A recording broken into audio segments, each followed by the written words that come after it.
Hello बच्चों, स्वागत है आपका हिंदी गुरुकुल एकेडमी के एक और नई वीडियो में। तो कैसे हैं? मुझे उम्मीद है कि आप स्वस्थ और मस्त होंगे और अपनी पढ़ाई को निरंतर जारी रखे होंगे। यदि आप हमारे चैनल पर पहली बार हैं तो आप इसको सब्सक्राइब कर लें, और यदि आपने इसको सब्सक्राइब किया है तो लाइक और शेयर ज़रूर करें। तो चलिए शुरू करते हैं आज की एक और नई वीडियो, और यह व्याकरण से संबंधित हमारी 69वीं वीडियो है। यदि आप यूपीपी या UPSI, UP TET, S TET, TGT, PGT, LT grade जैसी प्रवक्ता किसी की भी तैयारी करते हैं तो यह वीडियो आपके लिए बहुत ही महत्वपूर्ण है, बहुत ही हेल्पफुल है आपके लिए। तो चलिए शुरू करते हैं आज की वीडियो और देखते हैं सवाल नंबर पहला क्या कह रहा है। सवाल नंबर पहला कह रहा है कि इनमें से किस शब्द में इन प्रत्यय नहीं है। तो आपको ये बताना है कि इनमें से किस शब्द में इन प्रत्यय का प्रयोग नहीं हुआ है। तो आपको ये बताना है कि किस शब्द में जो है वो इन प्रत्यय का प्रयोग जो है वो नहीं किया गया है। तो आपको बताना है कि किस में इन प्रत्यय का जो है वो प्रयोग नहीं किया गया है। नमकीन में, रंगीन में, गमगीन में या शौकीन में। तो आपको बताना है कि किस में जो है इन प्रत्यय का प्रयोग नहीं किया गया है। पहला कह रहा है नमकीन, दूसरा कह रहा है रंगीन, तीसरा कह रहा है गमगीन और चौथा कह रहा है शौकीन। तो आपको ये बताना है कि किस में जो है उसमें इन प्रत्यय का प्रयोग जो है वो नहीं किया गया है। तो बच्चों, इन प्रत्यय का जो प्रयोग है वो गमगीन में इन प्रत्यय का प्रयोग नहीं किया गया है, अर्थात तीसरा वाला सही हो जाएगा। तीसरा वाला क्या हो जाएगा? सही हो जाएगा। पहले में नमक में प्रेत ईन का प्रत्यय है, रंग में ईन का प्रत्यय है और शौक में ईन का प्रत्योग है, जबकि गम में गिन लगा हुआ है। इसलिए जो है तीसरा इसमें ऐसा है जिसमें इन प्रत्यय का प्रयोग नहीं किया गया है। चलिए अब हम लोग देखते हैं सवाल नंबर दूसरा। सवाल नंबर दूसरा क्या कह रहा है? सवाल नंबर दूसरा कह रहा है कि किस शब्द में लौ प्रत्यय नहीं है। तो आपको ये बताना है कि किस में जो है वो लौ प्रत्यय का प्रयोग नहीं किया गया है। तो आपको बताना है कि किस में लौ का प्रत्यय प्रयोग नहीं है। ए कह रहा है मंजुल, बी कह रहा है अतल, सी कह रहा है मानसल और डी कह रहा है श्यामल। तो आपको बताना है कि किस में जो है वो लौ प्रत्यय का प्रयोग नहीं किया गया है। मंजुल में नहीं किया गया है, अतल में नहीं किया गया है, मानसल में नहीं किया गया है या श्यामल में नहीं किया गया है। तो आपको दूसरे का उत्तर बताना है। ठीक, तो बताना ये है कि लौ का प्रत्यय किस में प्रयोग नहीं हुआ है। तो बच्चों, ये बी जो अतल लिखा है इसमें इसका प्रयोग जो है वो नहीं किया गया है। मंजुल में लौ का प्रत्यय है, मंजुल, मानसल में लौ और श्यामल में लौ का, जबकि अतल में लौ का प्रयोग नहीं किया गया है, लौ प्रत्यय का प्रयोग नहीं किया गया है। चलिए अब हम लोग बात करते हैं सवाल नंबर तीसरे की। सवाल नंबर तीसरे में क्या कह रहा है? सवाल नंबर तीसरे में कह रहा है कि किस शब्द में गार प्रत्यय का प्रयोग नहीं हुआ है। तो आपको ये बताना है कि किस में जो है वो गार प्रत्यय का प्रयोग नहीं किया गया है। ये बताना है कि किस में गार प्रत्यय का प्रयोग नहीं है। स्नानागार, यादगार, मददगार या रोजगार। तो आपको बताना है कि किस में गार प्रत्यय का प्रयोग नहीं किया गया है। तो ये बताना है बच्चों। तो बच्चों, यादगार में गार का प्रयोग है, मददगार में गार का प्रयोग है, रोजगार में गार का प्रयोग है, जबकि स्नानागार में गार प्रत्यय का प्रयोग नहीं किया गया है। क्यों नहीं किया गया है? देखो बच्चों, एक शब्द होता है क्या? स्नान, और एक शब्द क्या होता है? आगार। तो स्नान और आगार को जब मिलाते हैं तो बनता है स्नानागार। तो गार का नहीं बल्कि आगार लगा हुआ है, इसलिए तीसरे का पहला वाला जो है वो सही हो जाएगा। चलिए अब हम लोग बात करते हैं सवाल नंबर चौथे की। सवाल नंबर चौथे में क्या कह रहा है? कह रहा है निम्न में से तत्सम शब्द नहीं है। तो आपको ये बताना है कि इसमें से कौन सा ऐसा शब्द है जो क्या नहीं है, जो तत्सम जो है वो नहीं है। ए कह रहा है दुर्बल, पहला दुर्बल, दूसरा आदर, तीसरा त्यौहार और चौथा बिंदु। तो आपको बताना है कि इसमें से कौन सा शब्द ऐसा है जो तत्सम नहीं है। दुर्बल, आदर, त्यौहार और बिंदु। तो आपको बताना है कि तत्सम शब्द इसमें से कौन सा नहीं है। तो बच्चों, तत्सम शब्द जो नहीं है वो त्यौहार नहीं है, क्योंकि त्यौहार का जो तत्सम होता है वो होता है तिथिवार। क्या होता है? उसका होता है तिथिवार होता है। तो ऑप्शन नंबर तीसरा जो है आपका सही हो जाएगा। चलिए अब हम लोग बात करते हैं सवाल नंबर 5 की। सवाल नंबर 5 में क्या कह रहा है? कह रहा है किस विकल्प में सभी शब्द तत्सम हैं। तो आपको ये बताना है कि किस विकल्प में सभी शब्द जो हैं वो तत्सम हैं। तो आपको उस विकल्प का चयन करना है जिस विकल्प में सभी शब्द क्या हैं, तत्सम हैं। पहला कह रहा है विवाह, कहानी, नाच। दूसरा कह रहा है धैर्य, परख, प्रकट। तीसरा कह रहे आग, पत्र, दही। और चौथा कह रहा है दंड, सिर और साक। तो आपको बताना है कि किसमें सभी के सभी शब्द क्या हैं, वो तत्सम हैं। तो बच्चों अगर आप इस विकल्प में देखेंगे तो चौथा ऐसा विकल्प है जिसमें सभी के सभी शब्द क्या हैं, ये आपके तत्सम हैं। देखो बच्चों, दंड जो होता है तो दंड का अगर आप तद्भव देखोगे तो दंड का तद्भव क्या होता है, डंडा होता है। क्या होता है, डंडा होता है। सिर का जो तद्भव होता है वो सिर होता है, ऐसे लिखते हैं। और साग का जो होता है वो होता है साग होता है। साग का क्या होता है, साग होता है। तो पाँचवें का विकल्प नंबर चौथा जो है वो सही है। चलिए अब हम लोग बात करते हैं सवाल नंबर 6वें की। सवाल नंबर 6वें में क्या कह रहा है, कह रहा है इनमें से किस शब्द में कोई उपसर्ग नहीं है। तो बच्चों आपको ये बताना है कि इसमें से कौन सा ऐसा शब्द है जिसमें कोई भी उपसर्ग जो है वो नहीं है। ये आपको बताना है कि आपको ये बताना है कि ऐसा कौन सा शब्द है जिसमें कोई भी उपसर्ग का प्रयोग नहीं हुआ है। तो पहला कह रहा है बेकार, दूसरा कह रहा है बेलदार, तीसरा कह रहा है बेखबर और चौथा कह रहा है बेगुनाह। तो आपको ये बताना है कि इसमें ऐसा कौन है जिसमें कोई भी उपसर्ग नहीं लगा हुआ है। तो ये आपको 6वें का उत्तर जो है वो बताना है। तो देखो बच्चों, कार में बे लगा है, खबर में बे लगा है और गुनाह में बे लगा है, जबकि बेलदार में एक शब्ददार है और एक शब्द बेल है। अर्थात बेलदार में कोई भी उपसर्ग जो है वो नहीं लगा हुआ है। अर्थात 6वें का दूसरा जो है वो सही हो जाएगा। चलिए अब हम लोग बात करते हैं सवाल नंबर 7वें की। अब देखो बच्चों, सवाल नंबर 7वें में क्या कह रहा है। सवाल नंबर 7वें में कह रहा है कि किस विकल्प में तत्सम और तद्भव दोनों प्रकार के शब्द समाहित हैं। तो आपको ये बताना है कि इसमें से वो कौन सा विकल्प है जिसमें तत्सम और तद्भव दोनों प्रकार के शब्द जो है वो समाहित हैं। पहला कह रहा है आँख, आकाक और आम। दूसरा कह रहा है आंवला, अमावस और कबूतर। तीसरा कह रहा है आसरा, पकवान और दही। और चौथा कह रहा है गांव, बाघ और बिच्छू। तो आपको ये बताना है कि वो कौन सा विकल्प है जिसमें तत्सम और तद्भव दोनों तरह के शब्द जो है वो समाहित हैं। तो 7वें का उत्तर बताइए कि दोनों तरह के जो है वो शब्द इसमें जो हैं वो समाहित हैं।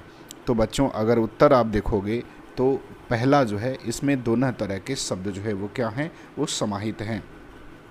इसमें तत्सम भी है और इसमें क्या है, इसमें तद्भव भी है।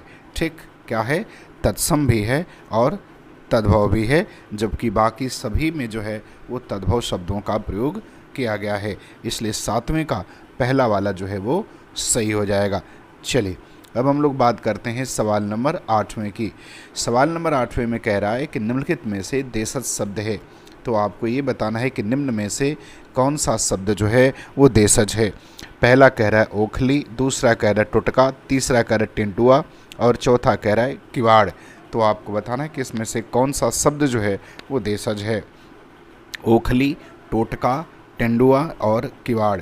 तो 8वें का उत्तर आपको बताना है कि इसमें कौन सा शब्द जो है वो क्या है बच्चों, वो देशज है। तो बच्चों देशज जो शब्द है वो टेंटुआ जो शब्द है वो क्या है, वो देशज शब्द है। तो 8वें का तीसरा जो है वो आपका सही हो जाएगा। चलिए अब हम लोग बात करते हैं सवाल नंबर 9 की। सवाल नंबर 9 में कह रहा है कि किस वाक्य में विदेशी मूल के शब्द नहीं हैं। तो आपको ये बताना है कि इसमें से कौन सा वाक्य है जिसमें विदेशी मूल के शब्द का प्रयोग नहीं हुआ है। पहला कह रहा है कि इस प्रश्न का उत्तर मुझे मालूम है। दूसरा कह रहा है उसने मुझे आवाज़ दी। और तीसरा कह रहा है कि कार बस की टक्कर में अनेक लोग घायल हो गए। और चौथा कह रहा है कि वह सदैव सच बोलता है। तो आपको ये बताना है कि इसमें वो कौन सा वाक्य है जिसमें किसी भी विदेशी मूल के शब्द का प्रयोग नहीं हुआ है। तो 8वें का उत्तर आपको 9वें का उत्तर आपको बताना है। तो बच्चों 9वें का उत्तर हो जाएगा चौथा। इसमें एक भी जो है विदेशी मूल के शब्द का प्रयोग जो है वो नहीं हुआ है, जबकि पहले वाले में मालूम, दूसरे वाले में आवाज़ और तीसरे वाले में कार जो है ये सभी जो है विदेशी मूल के शब्द हैं। वैसे आवाज़ बच्चों फारसी शब्द है। कैसा शब्द है? फारसी शब्द है। चलिए अब हम लोग बात करते हैं सवाल नंबर 10 की। सवाल नंबर 10 में क्या कह रहा है? कह रहा है किस विकल्प में कोई भी शब्द विदेशी मूल का नहीं है। तो आपको ये बताना है कि किस विकल्प में कोई भी शब्द विदेशी मूल का नहीं है।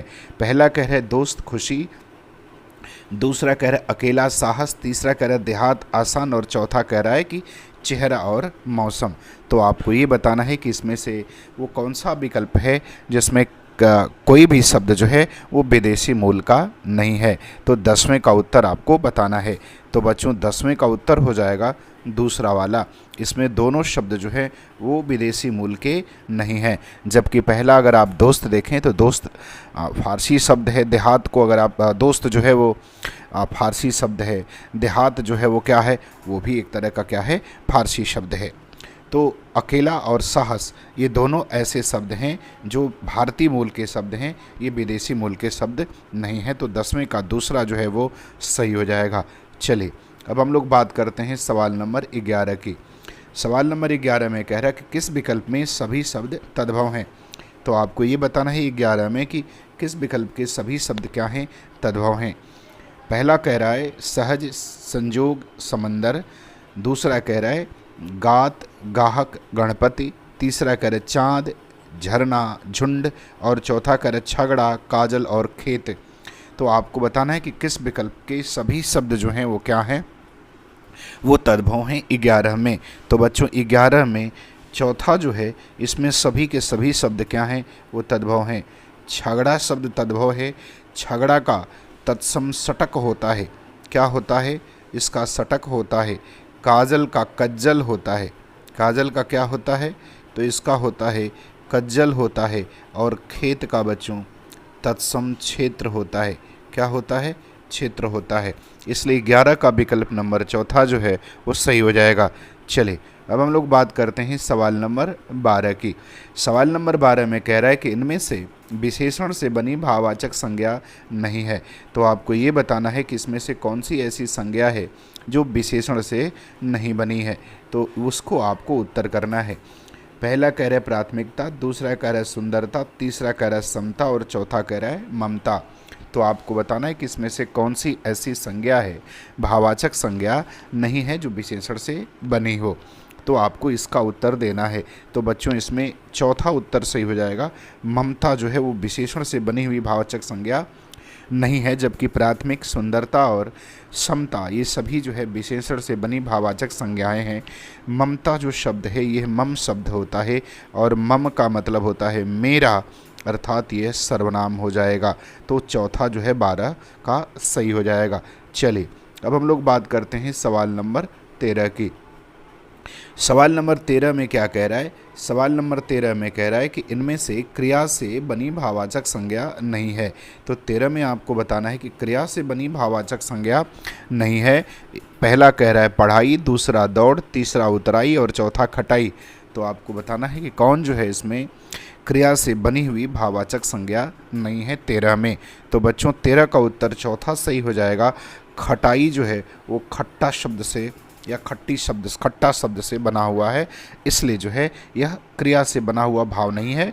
पढ़ाई पढ़ा से बना है, दौड़ से बना है, दौड़ना का दौड़ बना है, पढ़ना का पढ़ाई बना है और उतरना का उतराई बना हुआ है।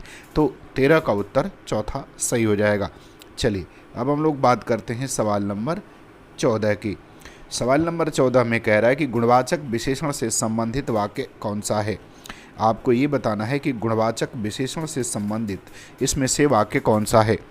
पहला कह रहा है बालक पहली कक्षा में पढ़ता है, दूसरा कह रहा है कि यह पुस्तक मेरी है, तीसरा कह रहा है कि हमें कपटी व्यक्ति से दूर रहना चाहिए और चौथा कह रहा है कि समारोह में अनेक लोग उपस्थित थे। तो आपको ये बताना है कि इसमें वो कौन सा वाक्य है जिसमें गुणवाचक विशेषण का प्रयोग किया गया है। तो 14 का उत्तर हमें बताइए।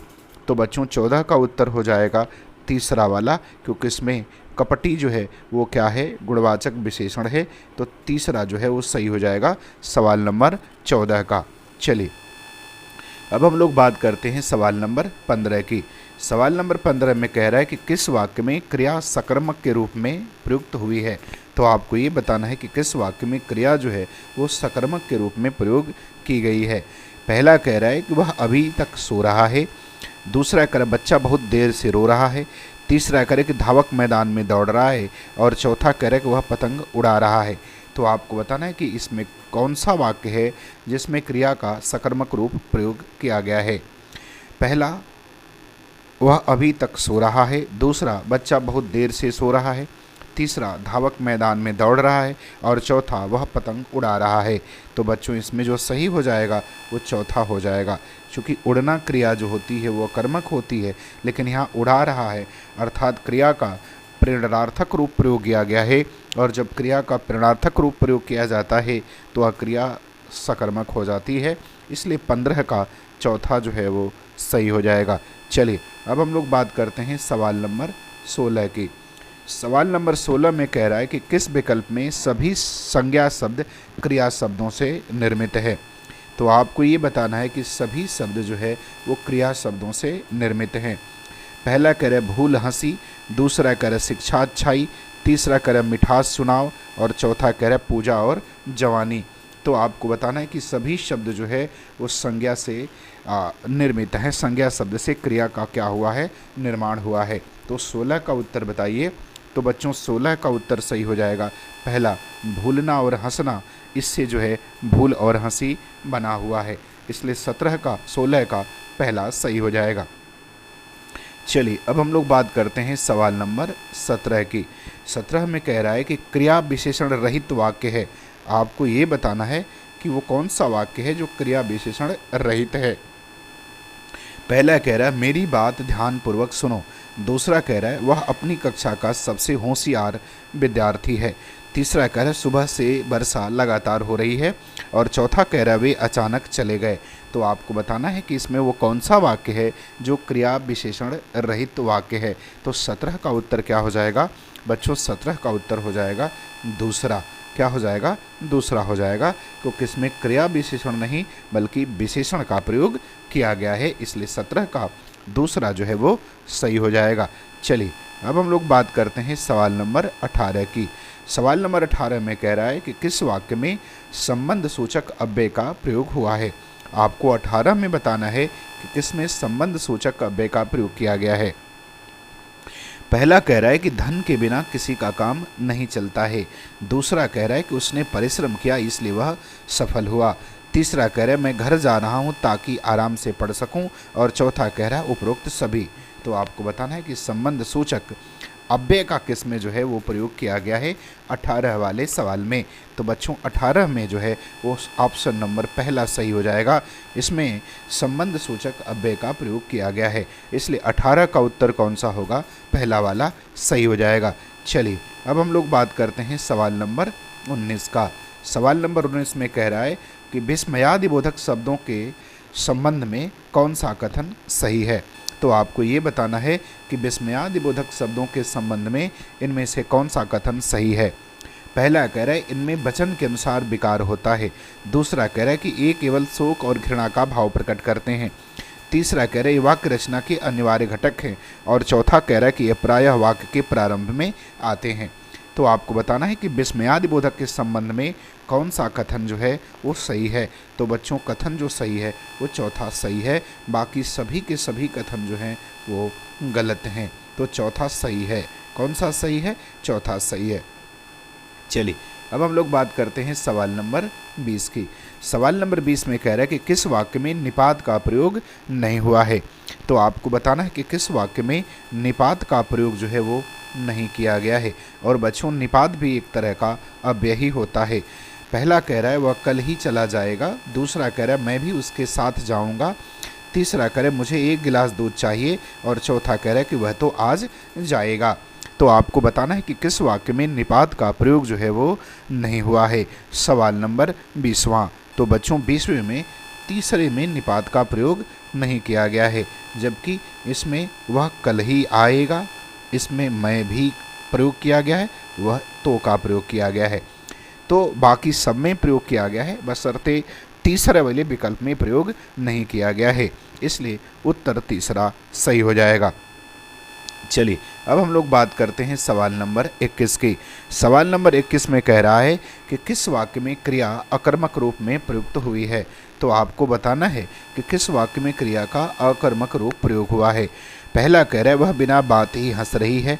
दूसरा कह रहा है बच्चों ने बहुत सुंदर चित्र बनाए। तीसरा कह रहा है माँ पुत्र को समझाती है। और चौथा कह रहा है कि मदारी भालू को नचाता है।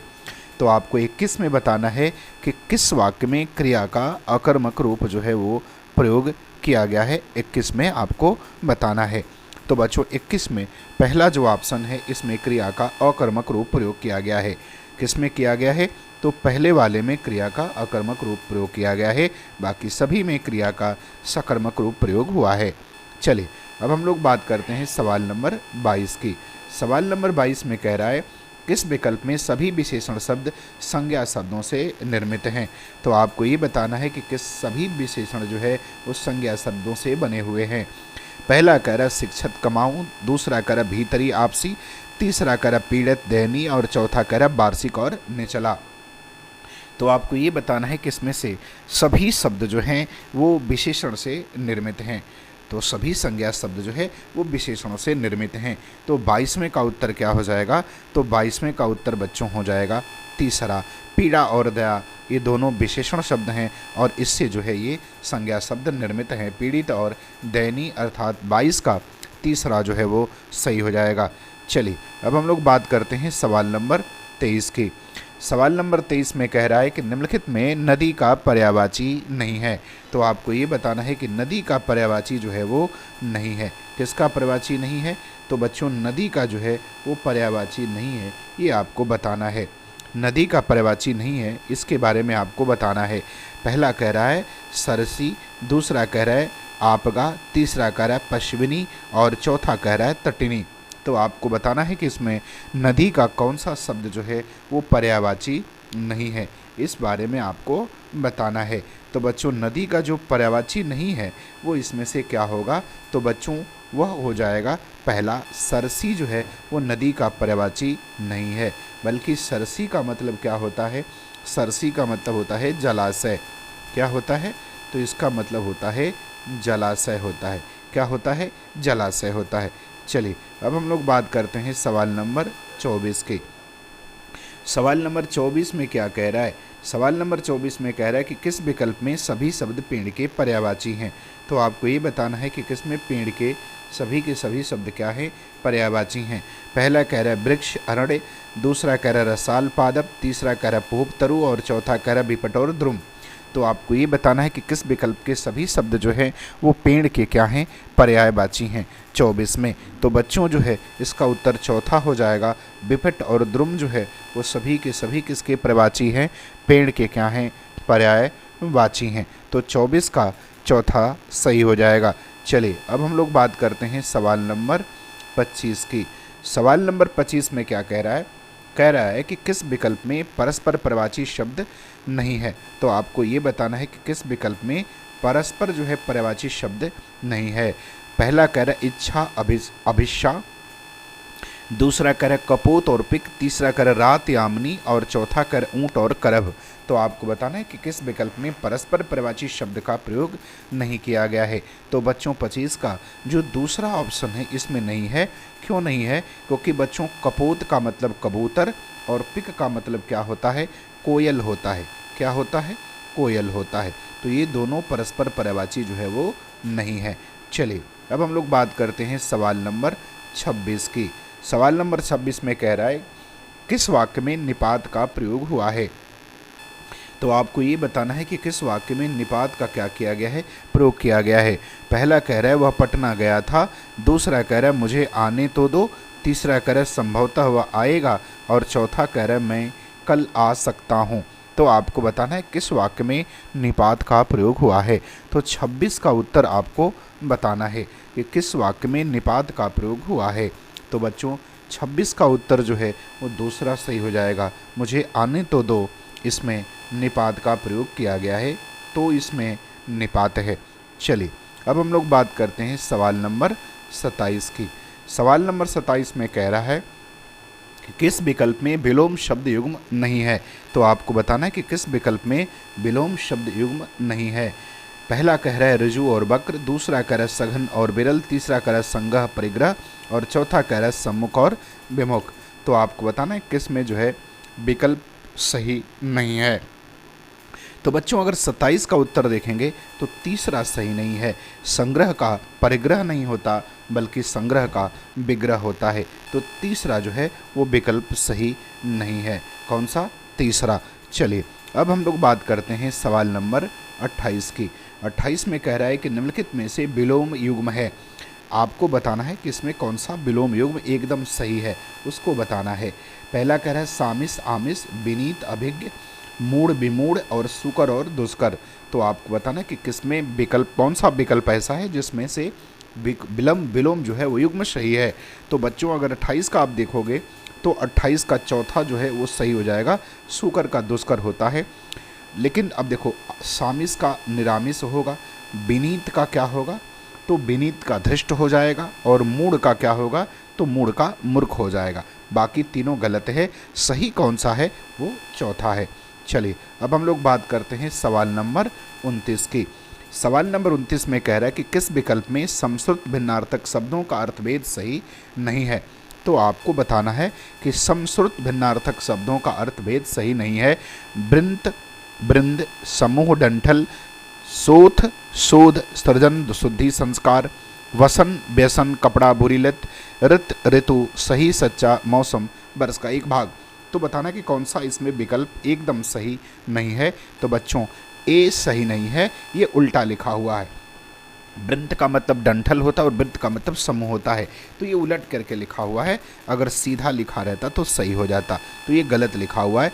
वृत्त का मतलब डंठल होता है और वृंत का मतलब समूह होता है, तो ये गलत लिखा हुआ है। चलिए अब बात करते हैं बच्चों आज के अंतिम सवाल का। सवाल नंबर 30वां कह रहा है किस समश्रुत शब्द का अर्थभेद सही नहीं है। तो आपको समश्रुत का अर्थ सही नहीं है बताना है। हरण हरिण, चुराना और मृग, स्रोत स्रोत, धारा कान, चिर चिर, वस्त्र दीर्घकाल, द्रव्य द्रव्य, तरल पदार्थ, तरल और पदार्थ। तो आपको क्या बताना है कि कौन सा 30 वाले में जो है वो अर्थभेद सही नहीं है। तो अर्थभेद सही नहीं किसका है? तो बच्चों तीसरे का अर्थभेद सही नहीं है। ये भी क्या कर दिया गया है? उल्टा कर दिया गया है। चिर का मतलब क्या होता है? वस्त्र होता है, अर्थात ये इससे मिलेगा और ये इससे मिलेगा, तो इस तरह से ये बनेगा, अर्थात तीसरा इसमें सही नहीं है। तो मुझे उम्मीद है बच्चों कि यह वीडियो मेरी आपको पसंद आई होगी। यदि आपको अच्छा लगे तो आप इसको लाइक शेयर और सब्सक्राइब ज़रूर करें। धन्यवाद।